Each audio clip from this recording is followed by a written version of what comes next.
Hello, we're now going to add to our interface, and if I just run this just to remind us all what it looks like, we've got Hello World sort of in the top left hand corner. I want to be able to place this when I want really within the screen. Now when I try to do this, it's not always successful, and I'll give you an example of this. I can place things using something called, rather embarrassingly, sticky. And this takes like compass positions, so north, east, south or west.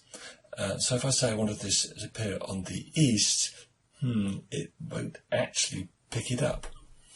Now, the reason it doesn't pick up is because it doesn't know the boundaries of the screen. It doesn't know where it is, so I need to provide those. And I can create those in something called frames. And I put the frames in the window, and I put that label in that frame. It's going to turn into a bit of a typing course. I do apologise. There's a lot of things that need kind of typing within here. But once we've created them once, we can then do a lot of just copying and pasting to create other ones within here. Okay, it's going to take a number of different steps to get there, so this is going to take a little while. Okay, so first thing we're going to do is going to create the frames. So let's create the first frame, and I'm going to call this one header_frame because it's going to be up at the top. Okay. Now within this, what I want to do is I want to create it as type frame. I want it to sit within the my_window, so within our interface. And then I don't really have to do this, but it's a good idea to get into this, is to give it some sort of dimensions. The width of this one of the window is 640. Did I mention this last time? They're pixels. All those numbers are measured in pixels. So 640 pixels width, so that'll use the space of the window, but I'm going to have two frames, so I want the height to be half the height of the window, and if that's 480, half of that will be 240. And I'm also going to put some things called pads in here, and this just makes it for readability. What the pads are, just a couple of X's, pad X's on the sort of left hand and right hand side, and some pad Y's, a couple of pixels on the top and the bottom. So again, we're talking about pixels here, but it just means that when I put something in there, it won't be right up against the boundary wall, the edge. It'll have a bit of a pad between it. Right, I want to create another one, which I'm going to call footer, so Control-C and Control-V, and let's call this one footer, and it's going to have exactly the same setup within there. Right, I want to be able to position these, so I'm going to create a thing within here, which is position frames, and I'm going to say header frame, and I want to use the grid option, and I want this to be as part of a row 0, so the first row is 0. I'm only going to use rows. I'm going to have lots of rows in here. I'm not going to have any columns, so they're all going to be column zeros. And let's copy that one, paste that one in, and change the name from header, try and change the name, I'll just backspace, to footer.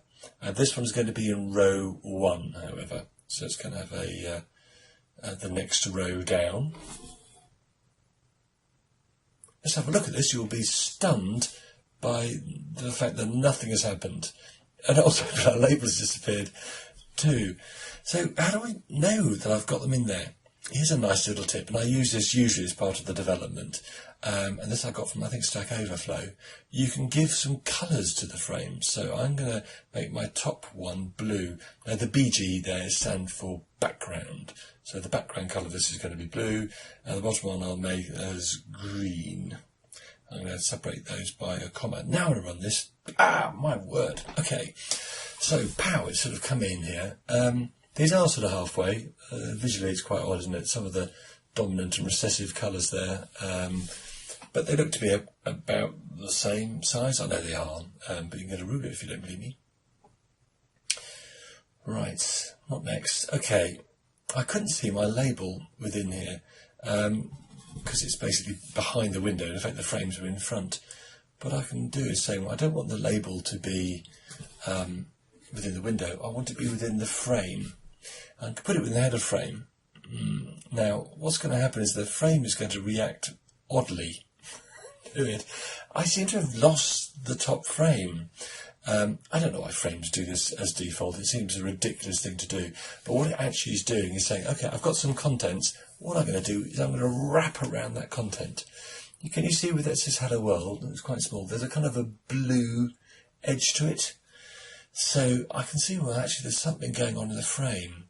So if I change the way the frame deals with widgets inside it, then it'll fill up the space which I want it to take up.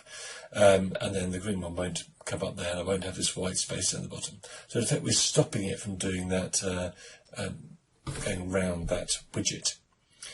So I'm going to put something in here basically to maintain the frame proportions. Okay, I'm going to take my header frame, and I'm going to say within this here, I'm going to say the grid underscore propagate. If I can spell it, propagate. And I'm going to make that 0. In effect, I'm turning it off. So I can do the same with the footer frame. Now, I still left that running, didn't I? Now I'm going to run this one. It's a relief. So now it doesn't do that grid propagate, so I basically turned it off from doing that. But my hello world is still not in the right place, is it? It's kind of still in the top left-hand corner, and I wanted this to appear over on the right-hand side. So what I'm going to have to do is I'm going to have to tell the system that, you see, the frame doesn't really know how big it is. It doesn't know what part of the screen it should be in. I guess actually it does know the size because I've set the height and the widths, but I've basically got to say where things ought to be positioned.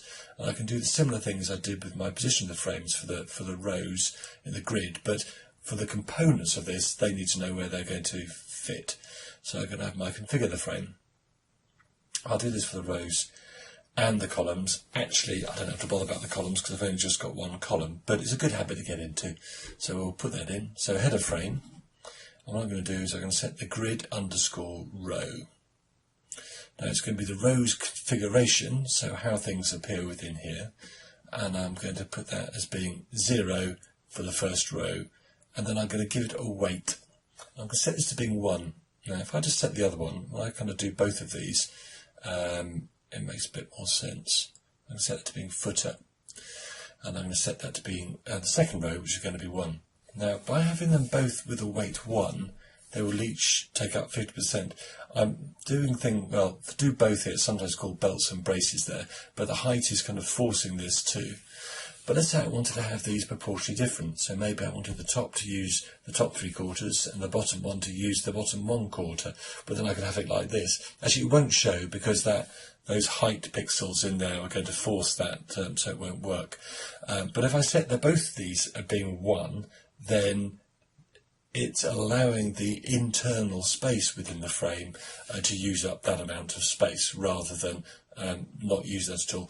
I can do the same with the columns, but obviously we don't need that because we haven't got any columns in here. But it's the same kind of idea, but this time it's grid underscore column configure, and for footer, the grid underscore column configure, but those are both going to be in the same column there. 0, so usually it takes a few goes to get these right, to be honest. Let's put a space out there. Put some good comments in, it's much easier than to work out what's going on. Let's have a look at this now. Aha! So what's happened now is that Hello World now knows the kind of the space of this, where it should be. So it's over at the east, so let's move this around the place. Let's move this to the south, down the bottom, and let's move this to the north, up the top, and I bet you can't guess where the W1 will be. There, yeah. I can combine these, so I can say east-west, in which case it'll actually use up a whole line there, and it will kind of fill its sort of background colour with the same thing, and there are ways around that here. Let's use all of them, see what that's going to do. So let's say north, east, south, west, in a kind of compass point kind of way. And it just expands everything up the space, removing most of the blue, which we don't really want to do.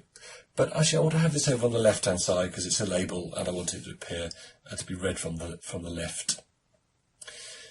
Okay, I think we're pretty much there with that. So we created a couple of frames. header and footer frames. We give them some background colours. We said, okay, I want everything within there. I don't want it to shrink to the size of that one, so maintain those proportions. I'm then configuring the rows, so the internal bits where those will be, so I've got some weights within those. And I'm going to put some other positions, and then I can use the position stickies to place it. Okay, thank you for listening.